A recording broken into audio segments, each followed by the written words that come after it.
இன்றைக்கு சில பேர் அடிமடியிலேயே கை வைக்க துணிந்து விட்டார்கள். பெரியாரையை கொச்சைப்படுத்த துணிந்து விட்டார்கள். பெரியாரை கொச்சைப்படுத்துகிறவர்கள் யாராயிருந்தாலும் அவர்கள் தமிழ் மக்களுக்கு எதிரானவர்கள், தமிழ் நாட்டுக்கு எதிரானவர்கள் என்பதை நாம் அடையாளம் கண்டு கொள்ள வேண்டும். பெரியாரை வீழ்த்த வேண்டும் என்பதுதான் இந்த நாட்டில் பார்ப்பன சனாதன கும்பலின் நீண்டகால செயல் திட்டம். அவர்கள் ஆரம்ப காலத்தில் இருந்து அவரை எதிர்த்து தோற்று போனார்கள். அவர் 94, 95 வயது வரையில் வாழ்ந்தார்.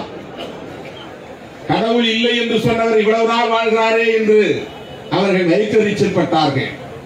அவர் காலமான போது அவர் ஒழிந்தார் என்று பலரும் எண்ணிக்கொண்டிருந்த வேளையில் பேரறிஞர் அண்ணா எழுந்தார். பெரியாரின் அரசியலை இந்த மண்ணிலே செழுமைப்படுத்தியவர் பேரறிஞர் அண்ணா. அவர்தான் இன்றைக்கு தமிழகத்தை இவ்வளவு பெரிய சமூக நீதி நிலப்பரப்பாக மாற்றியவர். இந்தியா முழுவதும் பாரதிய ஜனதா என்கிற இந்த RSS கும்பலின் அடாவடி அரசியல் தலை தூக்கி கொட்டமடித்துக் கொண்டிருக்கிற வேளையில் தமிழ்நாட்டில் அவர்களால் பாராட்ட முடியவில்லை என்பதற்கு பெரியார் வகுத்து கொண்ட அரசியல் தான் மிக முக்கியம்.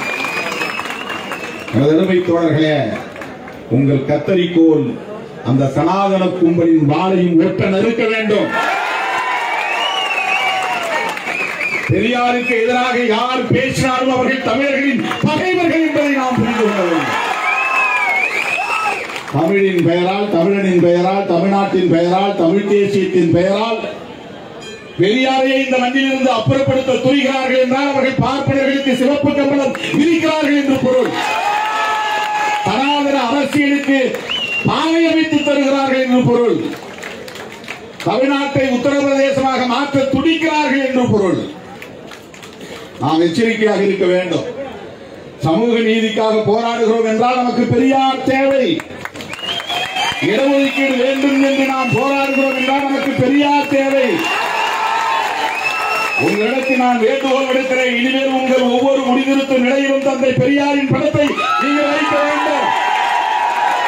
பெரியார் படம் இல்லாத முடிதிருத்தும் நிலையம் இல்லை என்ற நிலையை உருவாக்க வேண்டும். மீண்டும் பெரியார், மீண்டும் பெரியார், வேண்டும் பெரியார். பெரியாரை அழிக்க நினைக்கிறவர்கள் யாராக இருந்தாலும் அவர்களை இந்த மண்ணில் இருந்து விரட்டி அடிக்க வேண்டும். மிகுந்த பொறுப்புணர்வோடு தான் நான் பேசுகிறேன். எந்த அரசியல் நோக்கமும் எனக்கு கிடையாது. பெரியார் இல்லை என்றால் இன்றைக்கு நாம் தன்மானத்தோடு தலைநிமிர்ந்து வாழ முடியாது.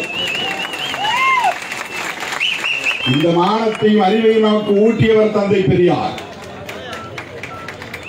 புரட்சியாளர் அம்பேத்கர் அவர்களால் பெரிதும் மதிக்கப்பெற்ற மாமனிதர் தந்தை பெரியார். மேலகு பிரபாகரன் அவர்களால் மதிக்கப்பெற்ற மாமனிதர் தந்தை பெரியார். இந்த மண்ணில் சனாதன கும்பல் வேர்பிடித்து விடக்கூடாது. எல்லாம் அடக்கி வைத்துக்கொள், உன் வாளை சுருட்டிக்கொள், தமிழ்நாட்டுக்குள் உன் வாளை ஆட்டாதே. நாம் எச்சரிக்கையாக இருக்க வேண்டும்.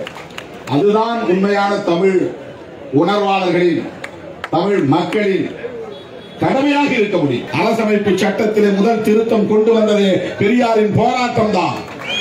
94 வயது வரையில் எந்த எதிர்பார்ப்பும் இல்லாமல் மூத்திரச்சட்டியை கையே சுமந்து கொண்டு தனது இறுதி மூச்சு வரையில் நம்முடைய தலைமுறைக்காக போராடிய மாமனிதர் பெரியார் தான் படிக்க வைத்தார். பெரியார் தான் சட்டி போட்டு விட்டார். தடியார் தான் முடிவெட்டி விட்டார். அந்த முட்டாள்களுக்கு பிறந்த முட்டாள் கூட்டங்களுக்கு சொல்ல வேண்டியது இருக்கு. பெரியார் அல்லடா பெரியார், இவன் தானடா பெரியார், இவன் தானடா பெரியார், இவன் தான் பெரியார். எங்க அண்ணன் நான் பெரிதும் மதிக்கிற, நான் ரொம்ப நேசிக்கிறேன் எங்க அண்ணன் திருமாவளவன் சொன்னதா என்கிட்ட சொல்றாங்க. சீமான் தமிழ்நாட்டுக்கு பேராபத்தான அரசியலை முன்னெடுக்கிறார் என்று. அதை நான் அப்படியே என் அண்ணன் பழனி பாபா அவர்களை நினைவு தினத்திலே ஏற்கிறேன். நான் உண்மையிலேயே பேராபத்தான அரசியலை முன்னெடுக்கிறேன்.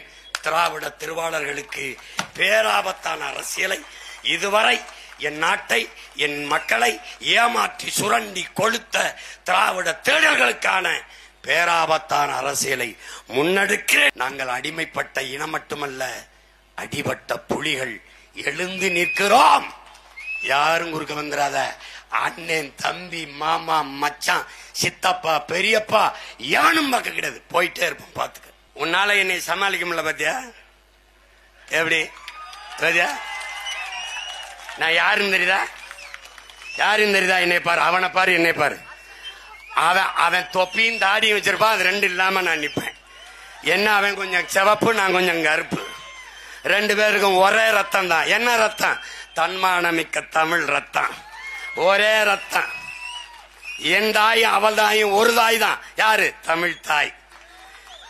எங்களுக்கு குருதியில ஓடுதுரா. மானம், வீரம், அறம் எல்லாம் குருதியில ஓடுது. என்னை சமாளிக்க முடியல. அவன்கிட்ட போகாத. நீ பெரியார், உன் பெரியார் வச்சுக்கிறது வெறும் வெங்காயம். என் தலைவன் கையில வச்சிருக்கிறது வெடிகுண்டு. இங்க பாரு, நீ பெரியாரின் வெங்காயத்தை என் மேல வீசு. நான் என் தலைவன் தந்த வெடிகுண்ட உன் மேல வீசுறேன். என்ன நடக்கும்னு பாரு. வச்சிருக்கேன்னு வீசல.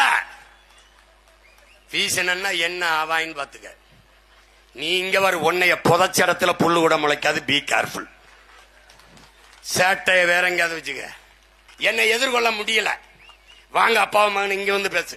நான் இந்த தெருவில் பேசுறேன், அந்த தெருவில் பேசுங்க. அதை பட்டு விழுப்புரத்தில் பேசுறது, திண்டிவனத்தில் பேசுறது, அந்த வேலையெல்லாம் இங்க வரணும்.